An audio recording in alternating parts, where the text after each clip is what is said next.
Okay, so I'm going to try to go through this without my notes, and then I'll probably update some stuff at the end with my notes. So here's the anabolic chart where I have different compounds up.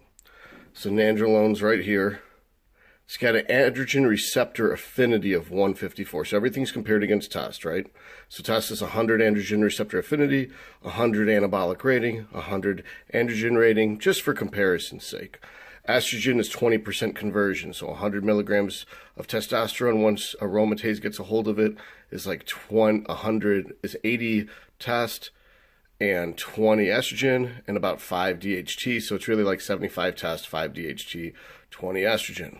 Okay, this is what gets a little confusing for people, is that there's a lot of myths about nandrolone, and it's because they don't understand aromatase and 5-alpha reductase and how they break down tests. And you probably might want to review anabolic episodes 1, 2, and 5 to get the picture on that. But basically, nandrolone, it's a 154, so it's almost 50% as strong and as likely to bind as testosterone. So it's like if you got 10 molecules of nandrolone and 10 molecules of testosterone, and you got 10 receptors, and androgen receptors, 6 of those androgen, or 7 of those androgen receptors will be bound to nandrolone. 3 will be bound to test. So you've got more test floating in the system, which means more will get converted to estrogen.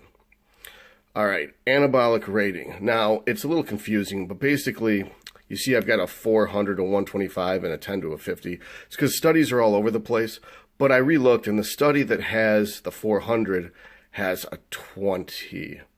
The study that has a 200 has a 10. And the study that has a 125 has a 50.